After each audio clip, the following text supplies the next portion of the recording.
I woke early today. I often do wake early. My normal time is about 4 a.m. Um, and I had been doing that for years, at least 10 years. I'd wake,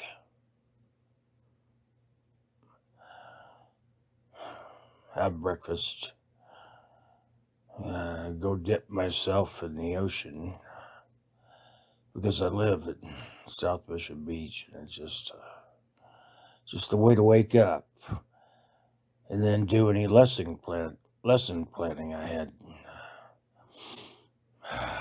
which was most days. And then I'd be out of the house by 6 and on the way to school, and be at school by 6:30 in my classroom, and preparing whatever I needed to prepare, which varies quite a bit. And that's normal routine. And that has been the normal routine for a decade. I don't think people get how hard teachers work and what they do. I mean, then you come home, right? You come home and you got papers to grade, homework to evaluate.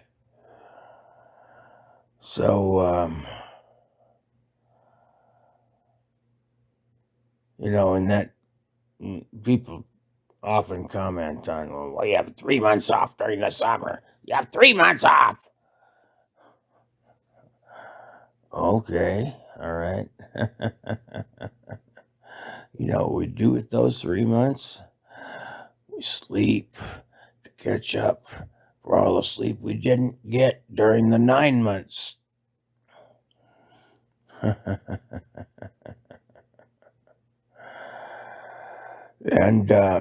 if it weren't a fair deal, the whole paradigm of 9 on, 3 off would have changed, right? Yes, it would have. So, teachers work their asses off.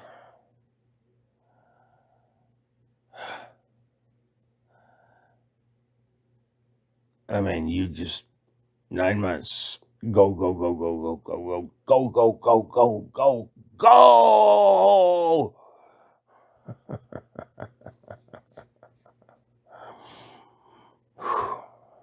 And we love it. We fucking love it. There's nothing more satisfying than just feeling like you're doing something that's making a difference here or there, right? We love it.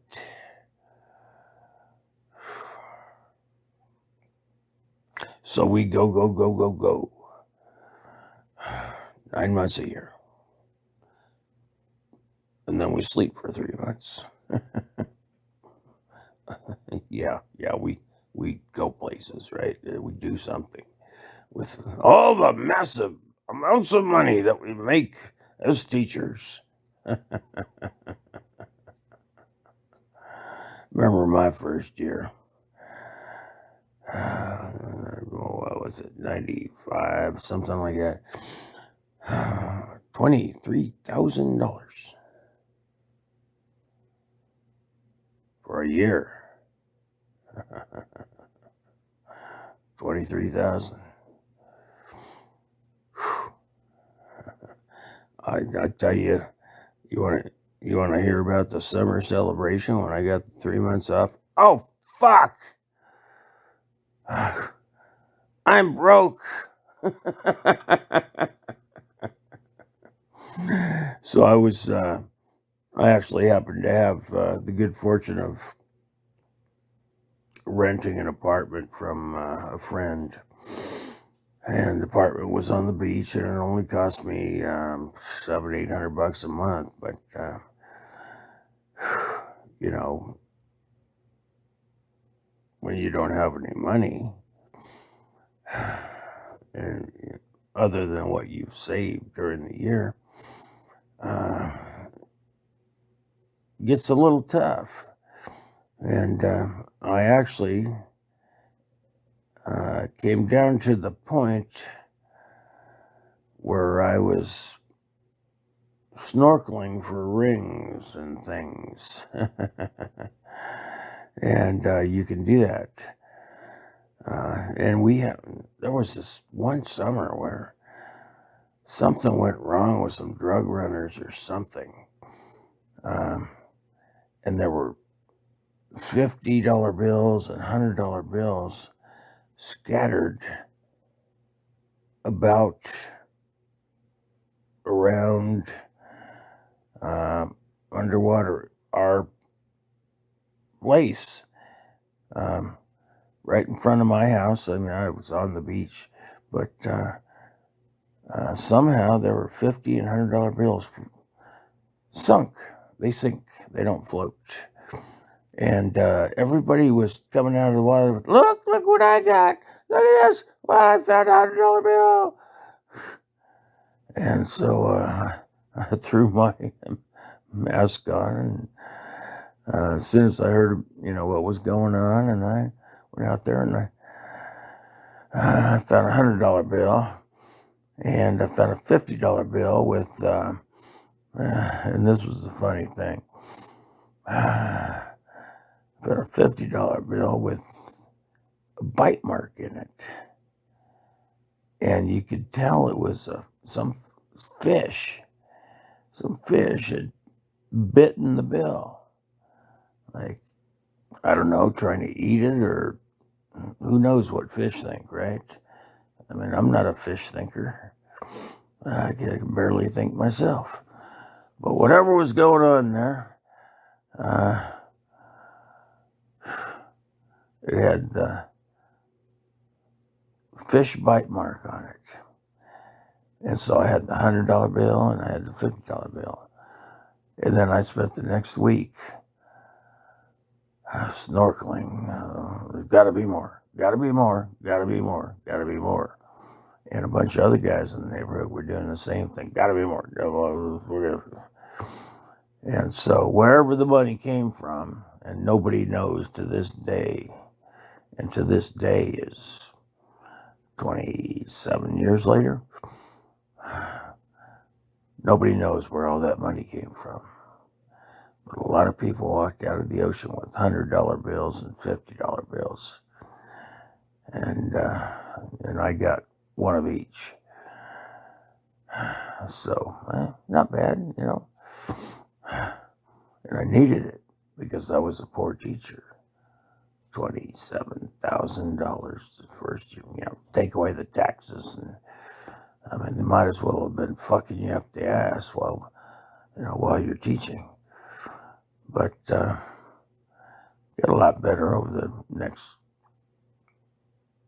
couple of decades. I started making, okay money. But that's the way it was back then. And I'm gonna take a pause here. I have to go pee.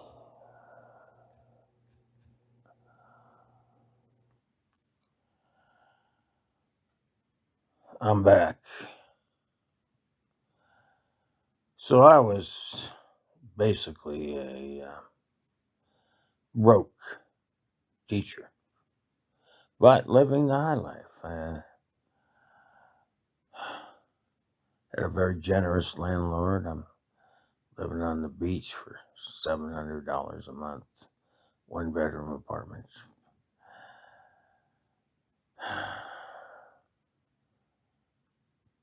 And I had these two bills. I got the $100 bill and I got the $50 bill, and I never found anything else. Well, I take that back. I found a lot of dollar bills, and I found, I don't know, shit.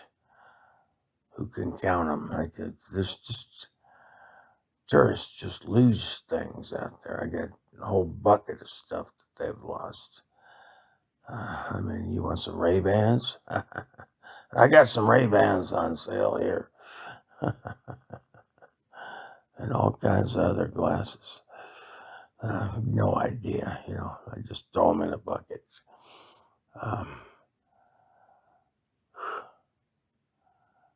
But I took that $50 bill over to the bar one afternoon. And we call it the Beachcomber because that's the name of it.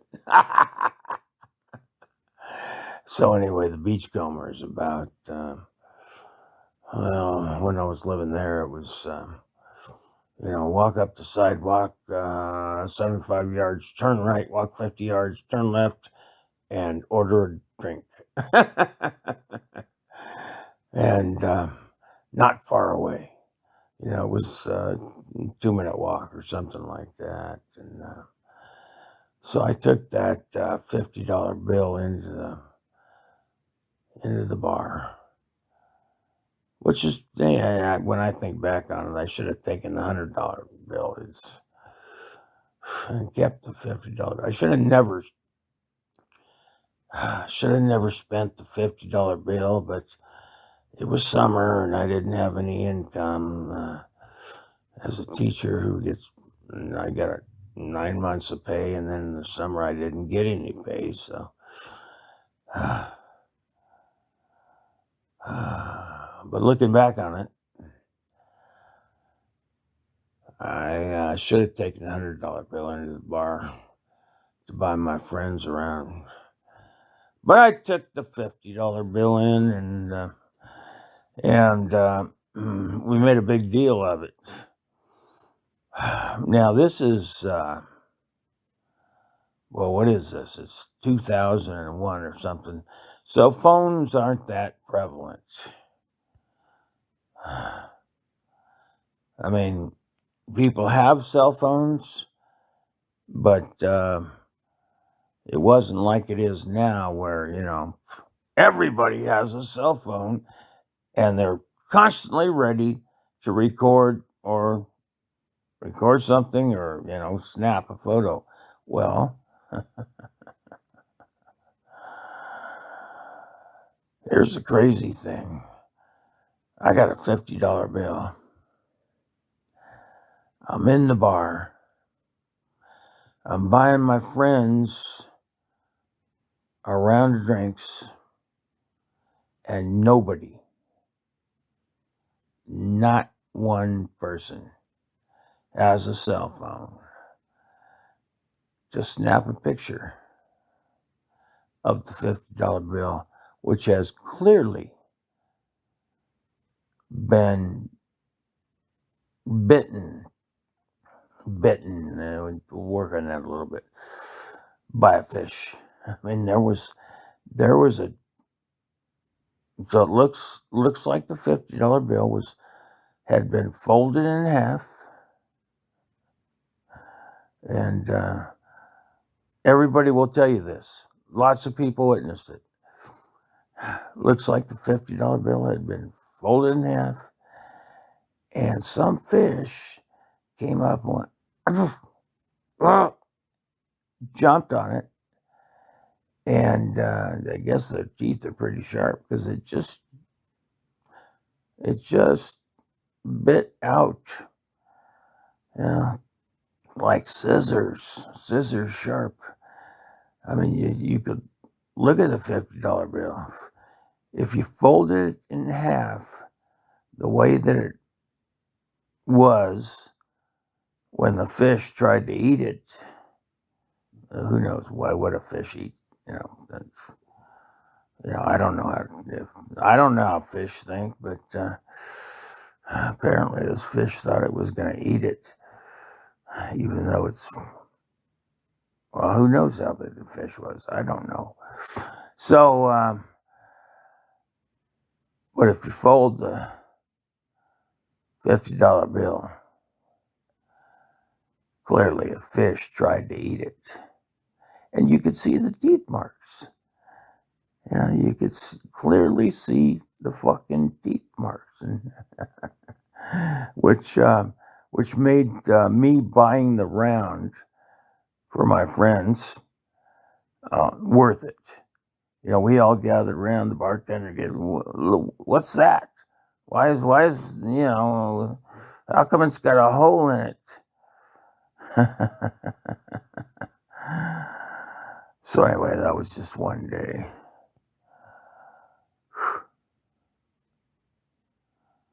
It's funny how the little things in life add up. I mean, that story's been rolling around for, that was 98 or something. So now it's 2022. So look at the mileage I've gotten out of that story, and all my neighbors know about that story. Hey, aren't you the guy that took the $50 bill that was eaten by a fish into the Comer that one afternoon? And boy, things accumulate. And doesn't take much. And having lived down here in South Mission for all these years, which I'm about to get evicted. They're selling my place. I'm going to have to move. What a dummy. I should have bought when I could. I could have bought for $300,000 back in the late 90s. So, anyway.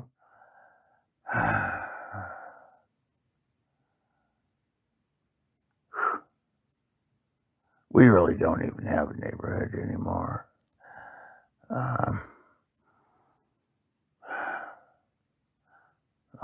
All the Wall Street money has ruined our neighborhood. First of all, it turned it all into Airbnbs. Everybody sold their property so you could rent. And so we went through fairly extensive period of time where, who's that? Who's that? Oh, look there. Who's she? Who's him? I don't know if you can say who's him, but you know what I mean. I don't recognize anybody. You're coming out. So Airbnb fucked everything up. Goodbye, community. So long, sanity. Yeah, so you wake up and then a whole new, different set of people outside across the street from your place. And, I'd like to know where those fuckers live. The Airbnb fuckers that started the whole thing.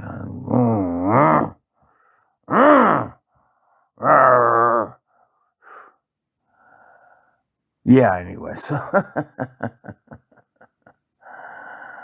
but it wasn't just them. It was Wall Street money, and then you got people trying to capitalize on that available capital, on that available funding, and ruined our community. As people sold, moved, got picked up by these day-to-day or week-to-week renters, whatever, owners that would rent day-to-day and week-to-week and so on. And I guess the way I look at it is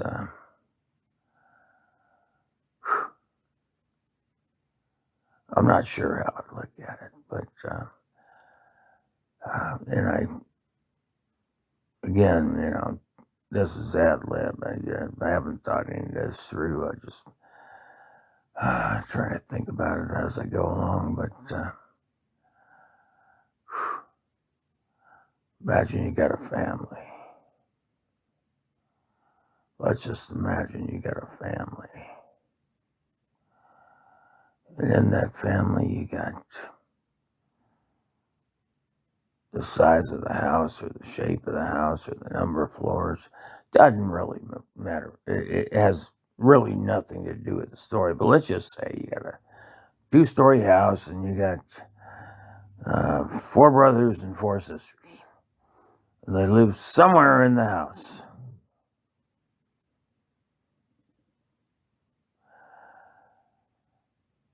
And somebody repossesses your house. Or they take over your house or whatever. And they start invading. And they say, no, we need that bedroom. And maybe one of your sisters is living in that bedroom. And that sister has to go away. Now, I know this is a crazy example. But I'll tell you what, it's not that crazy. Because that's what it felt like. As the Airbnb people came in and started buying places up.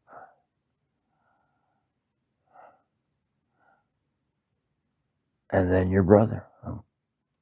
Hey, let's take that bedroom right there where that brother lives. Whatever, yeah. He has to move. And then, time goes on.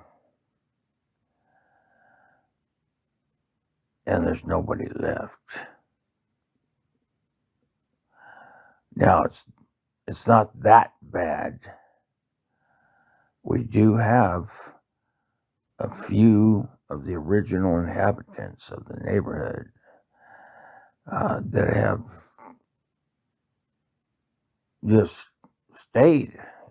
I mean, it's their home, and they want to live in their home. They're not going to sell out to the crazy Wall Street money that made the prices of the properties go up tenfold in about 20 years. I mean, literally the house, for example, one of the houses I was living in, while I was living in it, was sold for $400,000. Today, $4 million. $4 million. 20 years later. Does that make sense?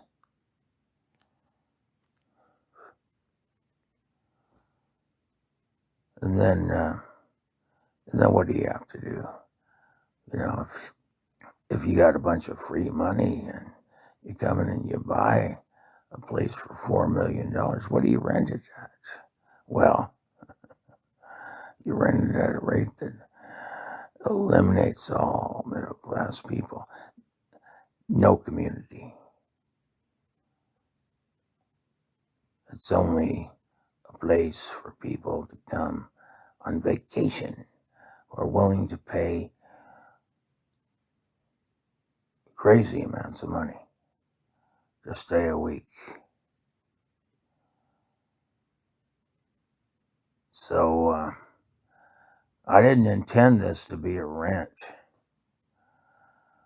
Oh boy, it just keeps coming back to it though, doesn't it? I didn't intend this to be a rant about Wall Street money, the Fed printing money. And I have another YouTube audio on this very topic, the Fed printing money, but oh shit, here we are again. I mean, it really has ruined a lot of people's lives. It's destroyed families, destroyed communities.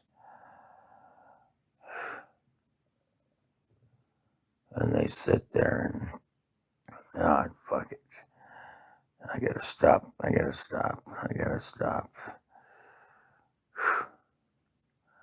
But I would just say this.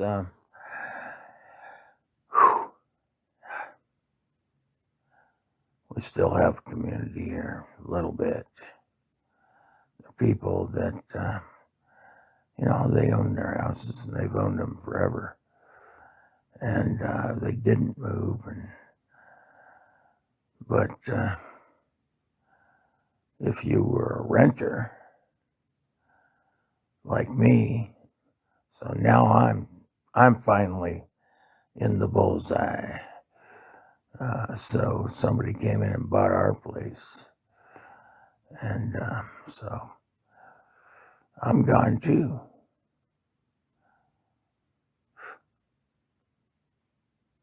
27 years.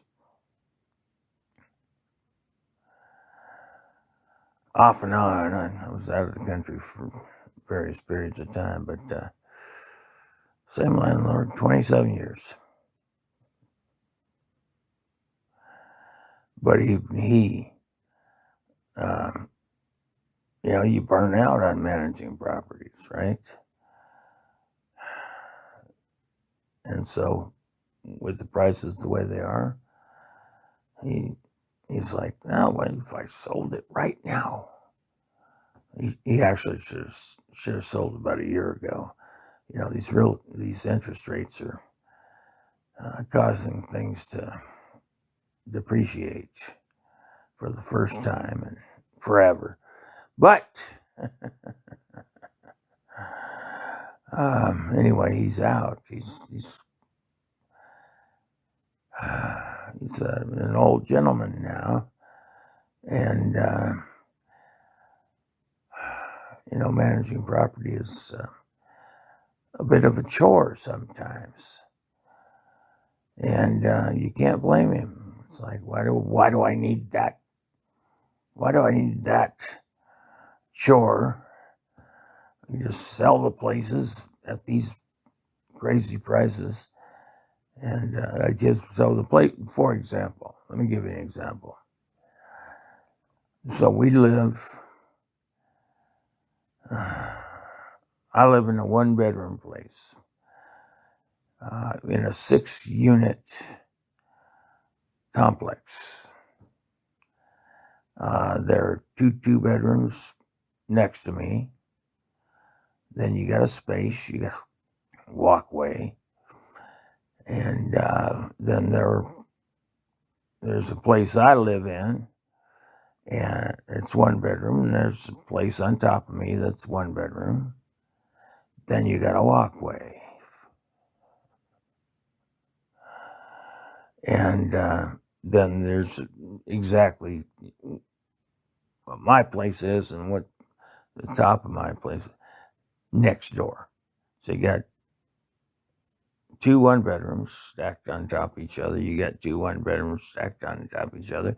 And then you got 2 2-bedrooms stacked. So when John's mom bought this place, she bought it for $80,000. So today, $80,000. Now, that sounds crazy, but the place I was living in down the street, My landlord offered to sell it to me for $300,000. She said, "Yeah, we bought it for $20,000 back in the '60s." So anyway, $80,000 for the 6 units, and he just sold the lot. Well, assuming the deal goes through, $6 million.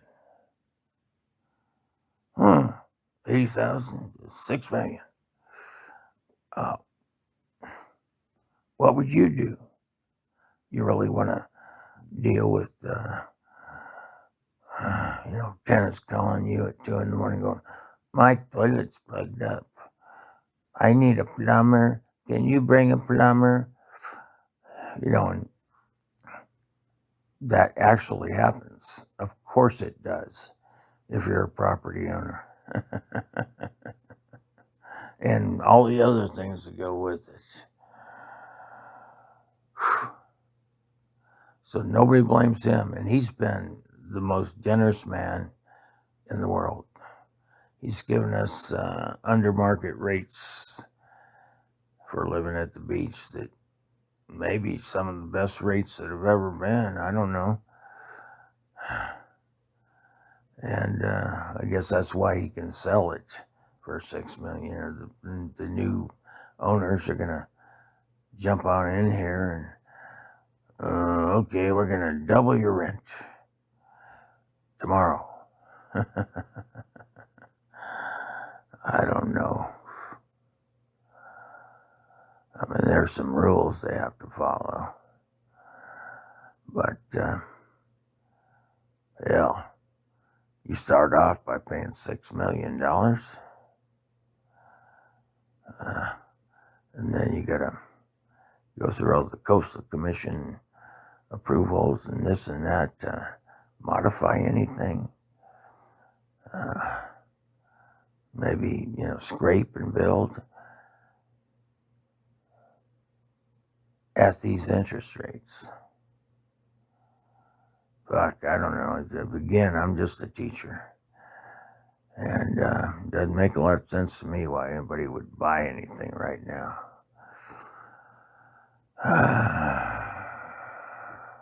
And of course, I don't want it to make sense because it's my home. It's been my home for the last 12, 13 years. And these are my neighbors. They've become my family. And so we're all going away. We all have to go somewhere. It's tough. And you can't place any blame on John. It's the times. It's the money. The money printers came in and made everything worth way more than it used to be.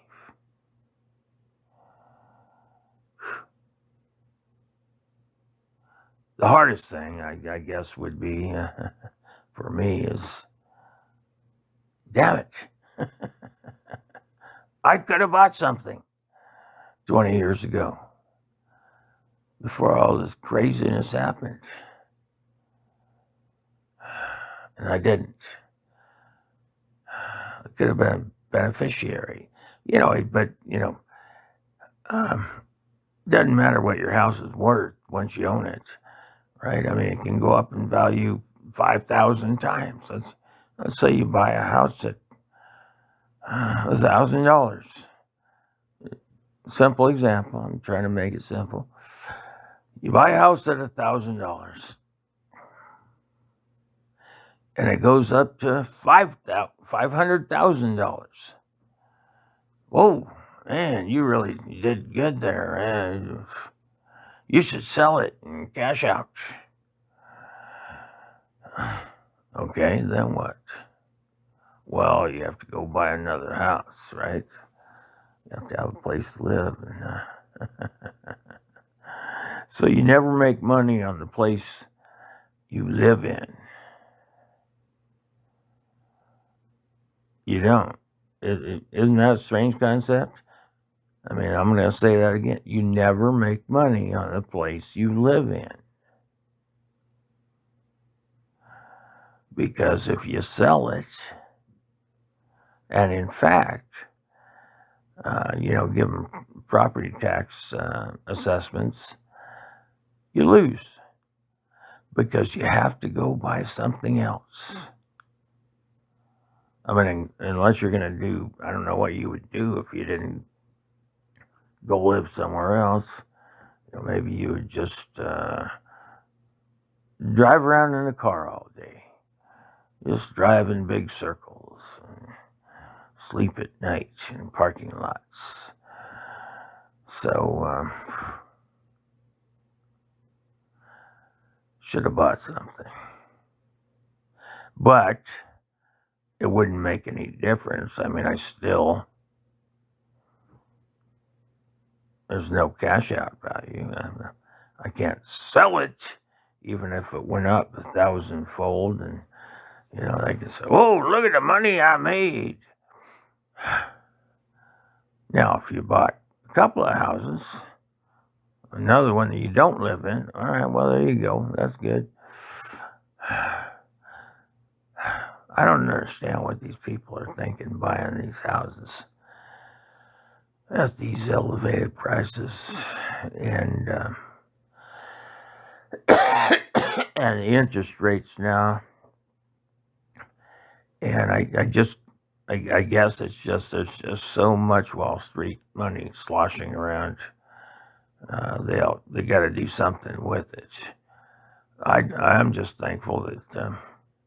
Well, hell, I don't even know. I don't even know who's going to buy this place. It might be Berkshire Hathaway. They own most everything around the town. Berkshire Hathaway. Look at the signs. Berkshire Hathaway. Berkshire Hathaway. Berkshire Hathaway. Berkshire Hathaway.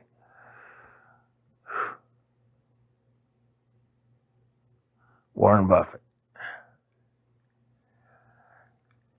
So if you want to put a target on someone, it's Warren Buffett with all of his inside government connections and all the money he's made.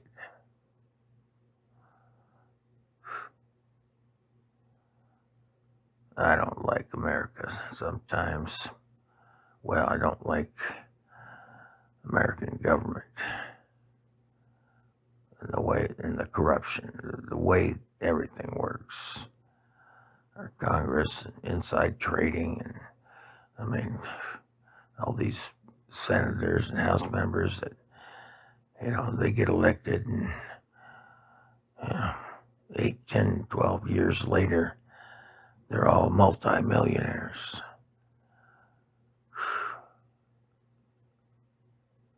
It's not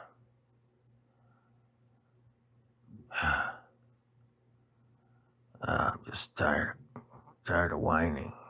I'm a whiner. But basically because, okay, well, you don't like it, well, run for office. Well, fuck that. I shouldn't have to run for office just to make things not corrupt. Those people we elect should, we need to change some rules. Fuck. So anyway, I have to move out of my home. My neighbors, my family has to move out of their homes because Wall Street printed so much money. Someone out there wants to buy the place I live in for 10 times what its value was when I moved in. Oh, that seems normal. Yeah. Oh,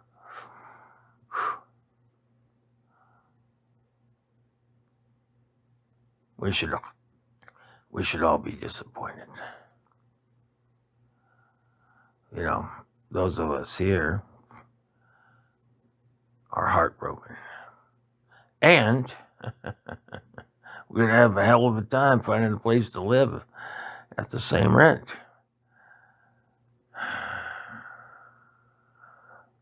We might be evicted to Death Valley tents and set up a tent city in Death Valley or something. Or Barstow. Oh, I love Barstow.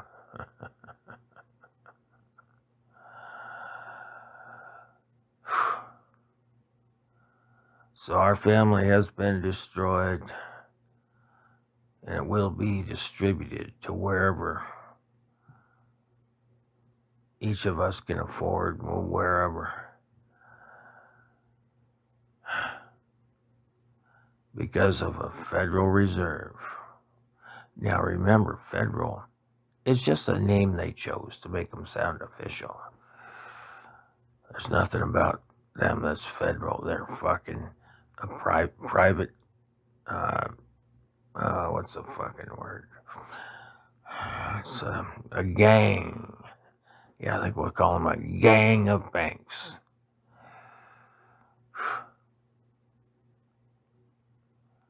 So because of the coalition between our government and the gang of banks that call themselves the Federal Reserve, and who decide to print or not print,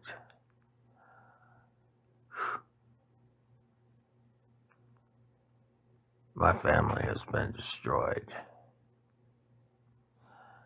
I have to move from where I live. They've created, well, hell, just in the last 2 years during COVID, they've created $13 trillion.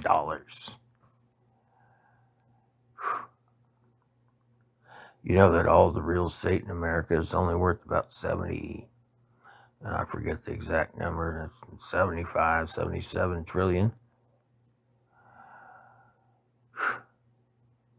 And in the last 2 years,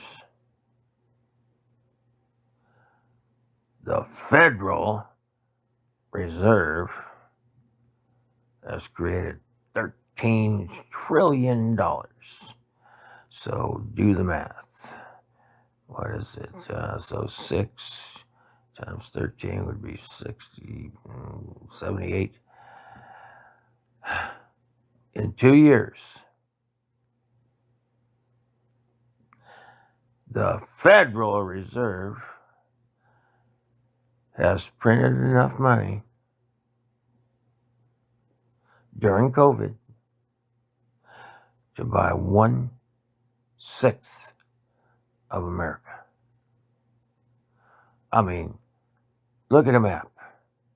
Picture a map in your mind, just of America. And of course, you have to bring Alaska down, and you got to pull Hawaii over. But let's not even worry about Alaska and Hawaii.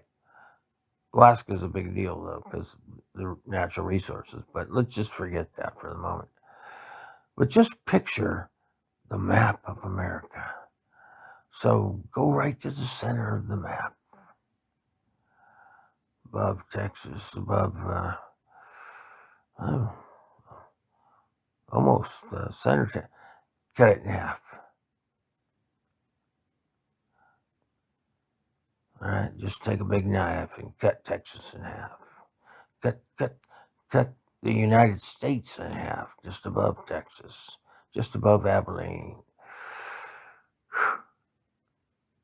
Now you got half over here on the left, you got half over here on the right. So which way do you want to go? You want to go left or right? Doesn't matter. We got the big states out on the ends.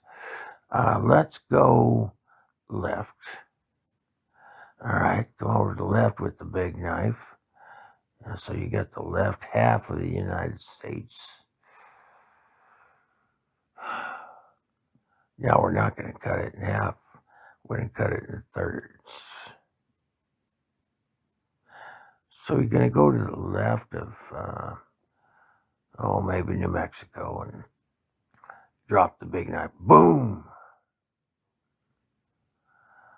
and then you're gonna go over to maybe the western end of Arizona. Drop the big knife. Boom. Now I'm doing this without looking at a map. So if I'm off a little bit, give me a break. I'm just trying to make a point.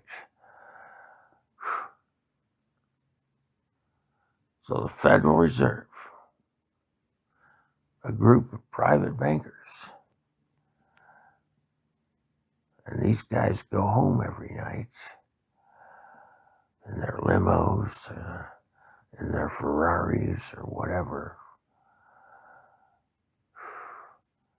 and their chefs and their servants serve up food and, clean the toilets and whatever the fuck. A group of people like you and me, except for they are in control of these banks that can freely print money.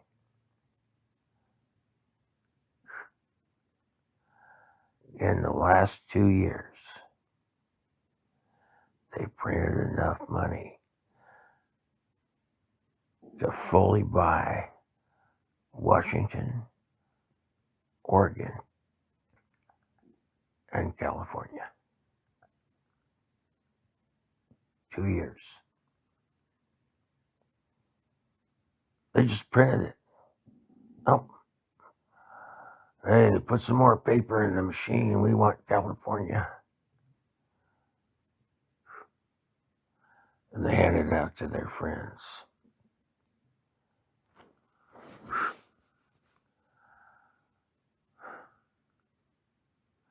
People don't understand this.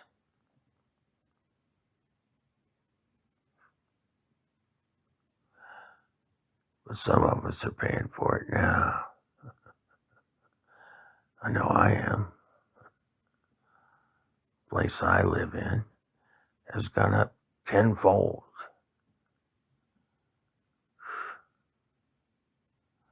In value in 20 years because of these guys that just print money. Well,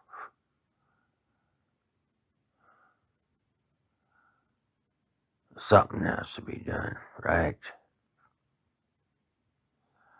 I don't know what needs to be done. The system doesn't work. It favors the men in their Ferraris and limousines. Hell, we all just want to go to work hard, try to provide a service to our fellow human beings, and come home.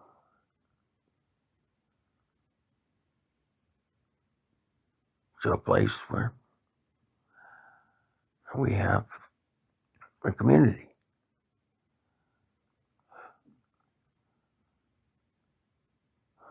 But no, our system doesn't work that way right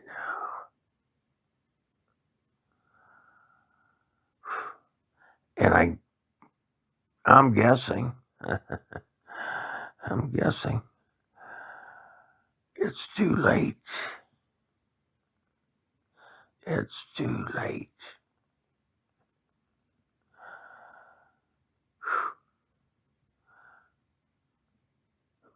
We need a list. You know how you used to go in the post office and, well, a lot of you probably don't. I don't know if they still even do this, but you used to go in the post office and there was a wall. And on the wall was the FBI's most wanted list. And so they would have the top 10, oh, look for this dude, look at this dude, look at this. And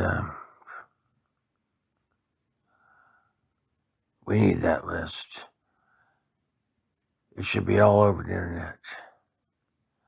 These people that printed all this money and destroyed America and destroyed families and destroyed communities.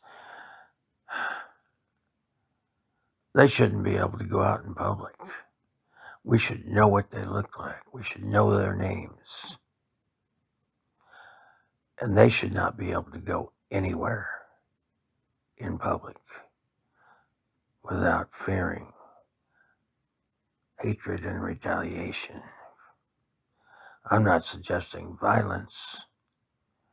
I'm not like a Maxine Waters or something. But they've actually destroyed millions of lives. I'm losing my family because of them right now. We're losing where I live, losing my home, and the people that I've come to think of as family. So, what's a reasonable cost to them? They just print up a bunch of money and they make a bunch of money by printing it. Well, what should be the cost for destroying millions of people's lives?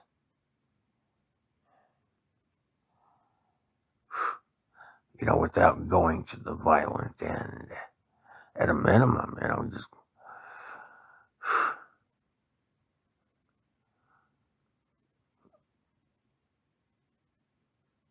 fuck.